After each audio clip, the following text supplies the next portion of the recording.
All right, so today we are going to talk about giving your customers the best return of investment that you possibly can for the money that they have spent on their knives and on the sharpening that you've just done. And this doesn't matter whether it's a lot of money or a little money. So what we're going to do is have a little discussion. Then we're going to do a test. We're going to simulate some cutting to dull the knife. And then we are going to do another test, a little bit of maintenance, and another test. So for customers or knife users who aren't sharpeners, what I intend to do here is to show you how the normal dulling process will dull your knife and how the use of a ceramic or a fine ceramic honing rod in particular will help extend the usable or sharp usable lifespan of your knife. For sharpeners, I want to show you that improving your service is going to lead to sales, return customers because they've been really happy with the work you've done and the service you've provided. It's going to lead to word of mouth sales because people are going to tell other people and then you're going to get more customers, and it's going to lead to better reviews on whatever it is, Google, Facebook, whatever. It can also lead to sales of whatever you choose to sell. So as a sharpener, if you can make a few extra bucks on the side, adding to your level of service you provide. Maybe you've got a higher end set of knives or good quality knives. Maybe you've got some honing rods, maybe you've got some knife sleeves, whatever it is. Being the best you can will help you to sell those items. And selling those items will lead to better return on investment for your customers. So as a service provider, I want to give the best and fullest service that I can. I don't want to give somebody a sharp knife, but it's still hollow at the back from a pull-through sharpener. I want to give them a knife that's functional and sharp. And as a service, I want to teach them how to keep it sharp for longer and how to revive the edge or hone it back to a more usable state in order to keep that going as long as possible. And as sharpeners, I know because I've seen it and I've felt it at times. Sometimes you get good knives, sometimes you get bad knives, sometimes they're okay, sometimes they've been really badly treated. And it's very easy to be disheartened when you get a knife that's, I don't know, being hammered with an angle grinder. Someone's hammered the back with a hammer.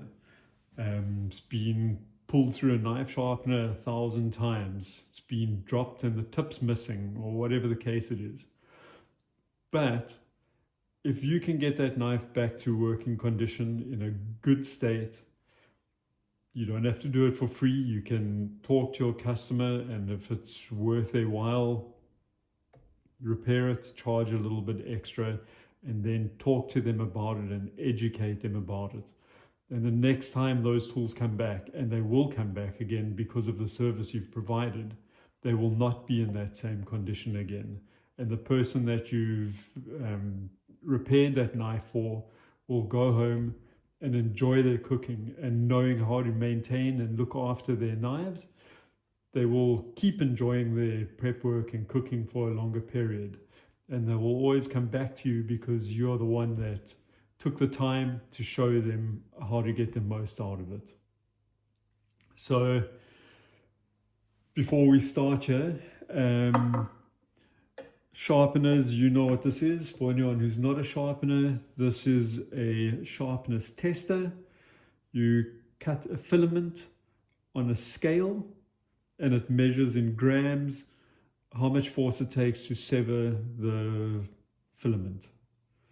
Without getting too deep into it, it comes with a little scale, and in the region that we're dealing with here, typically, if this reads 400 grams or up, you will need either maintenance or repair. The knife's not great anymore. Most knives come, or most good quality knives come in the 250 to 350 range. The new knives I've tested straight out of the box have all been over 300. Sure, if you buy more expensive knives, they will be probably much lower. They list 150 to 200 as a utility razor blade, which is pretty sharp, and anything less than 150 in various levels of sharpness is even better. So let's do an initial test on this knife. It's not going to be the most fantastic razor blade. It'll just be a good serviceable knife. I don't know if you can see that number.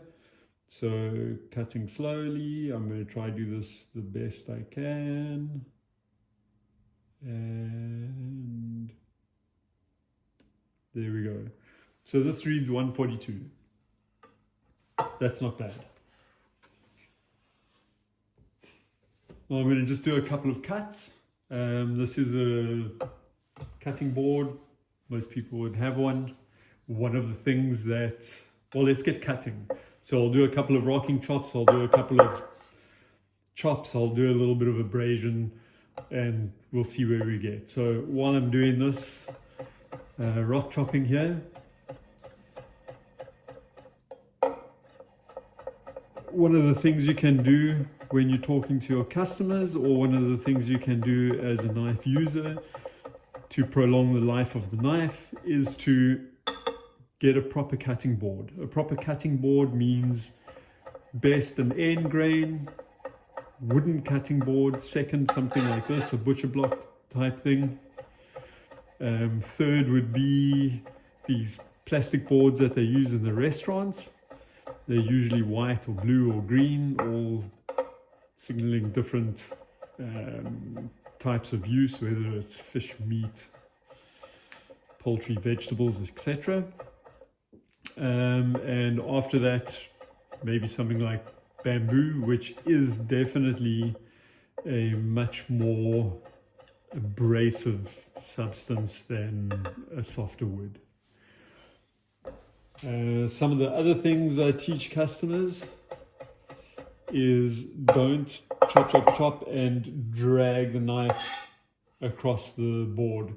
Where this edge comes to a fine apex, even though it's hard metal, there's nothing supporting this piece here where it's really, really thin, and you will end up rolling that edge and distorting it, so you'll lose sharpness.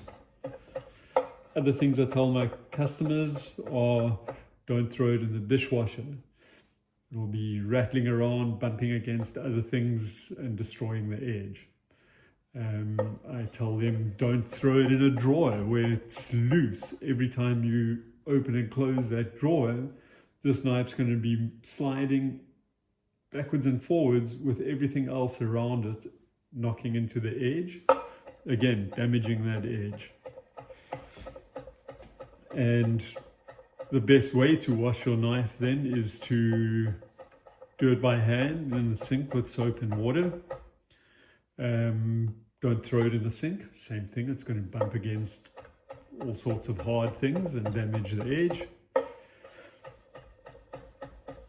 And the best way to store it, if you don't mind it being exposed in the kitchen, maybe you've got some beautiful knives that you want to display, a nice magnet to hang them on the counter is a great way to do it. A wooden knife block is a fairly decent way to do it. Make sure it doesn't have a pull-through sharpener in it. Some of them do. Otherwise, get some of these plastic knife sleeves, or just fold up some cardboard and tape it so that your knife can go in and be protected.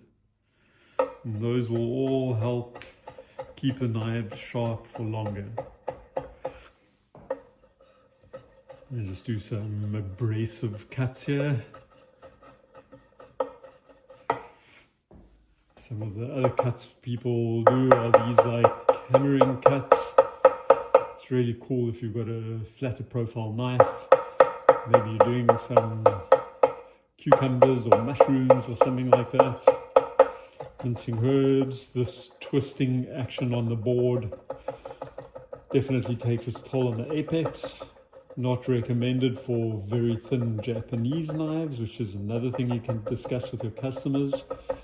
That torque will chip those thin, hard blades. This is a good bit of prep work we're doing here. Wish there was real food here. We could be having a good snack afterwards.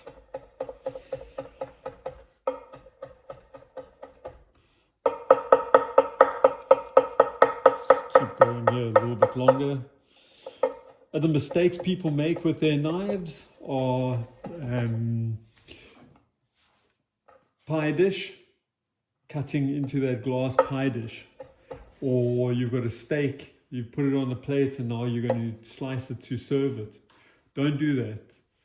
Use a cake cutter to cut the thing of it if you can't get it out, and cut it before you display it.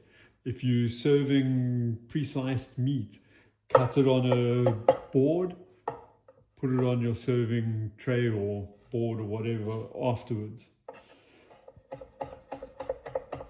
So cutting boards that are not real cutting boards. First place to start here is the new fad. Please do not use a titanium cutting board. They tout it as being easiest to clean, most sanitary and all the rest of it. I don't know, I've never used one and I've never got sick from using a cutting board that isn't made of titanium. That is an extremely hard material and it will definitely damage your knife immediately. Same thing, perspex or plexiglass, don't use it. Marble, granite, don't use them. If you've got Formica, I think it's called Formica, the counters with the tough veneer layer over them, don't cut directly on that. Don't cut directly on your stainless steel counters if you work in a restaurant. Get a cutting board and use the cutting board. It's worth the little bit of time that it takes. We're starting to work through this cutting board here. Okay, so this still has an edge. I don't know if it would still shave or not, but it has an edge. Let's see what it does here. It'll probably still, yeah, it still cuts. You can start to feel that it's getting a little bit. Okay, we're back. I ran out of space on the camera and I had done a couple of things when the video stopped. I did a test. The knife was still in a pretty good range, so I have spent the last, I don't know, 45 minutes doing more cutting on an extremely abrasive bamboo board. In fact, you can see how much cutting I've been doing. So with a fresh piece of filament in the tester and a piece of paper. So it's not really, it's cutting, but it's not really, like it doesn't really want to. It's lost that initial touch of sharpness. It'll still work pretty good for most things. It might not drop through a tomato skin anymore, but it's still functional. Let's just see where we are at this point.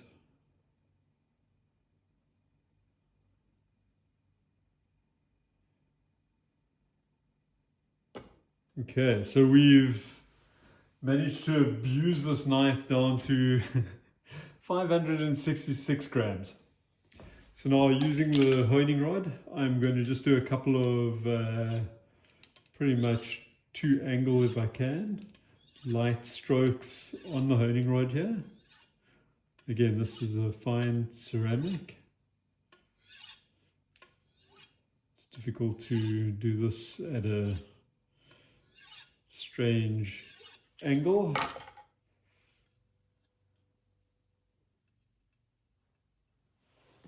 And at bare minimum, we're back to easily slicing paper. Let's string a new piece of filament across here.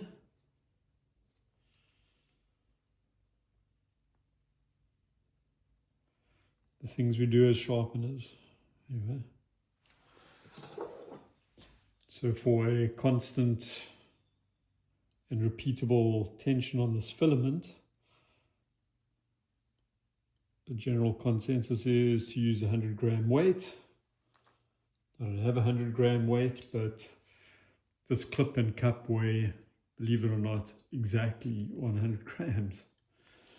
So there you go, 100 grams. Okay, so we've got a new piece of filament. Just make sure we're all lined up there. And let's see how much we've improved it. I have got a mark on the knife there. I am testing the same area of the knife. And here we go. I expect this to be around about 280. So 250. So this is still at the beginning range now of what would be a new knife. If it was, well, definitely this price of knife. So very usable edge. You can do this for an amazingly large amount of times and have repeatable results. This knife will cut anything fine now. It will do tomatoes with no problem, peppers, and all the rest of it. So ceramic honing rod with the correct technique, and there you go. So return on investment for customers, sales for yourself, teach them the basics of knife care and knife maintenance, hopefully sell them a good honing rod or point them in the direction of a honing rod if you don't have them to sell yourself. Even if you don't make a sale, you will still retain a customer and gain more customers through the service you've provided. People will be happy. You're providing something to be proud of. Cool. That's my 2 cents for today. Hope you somewhat enjoyed that. It's been a lot of cutting. Have a good one.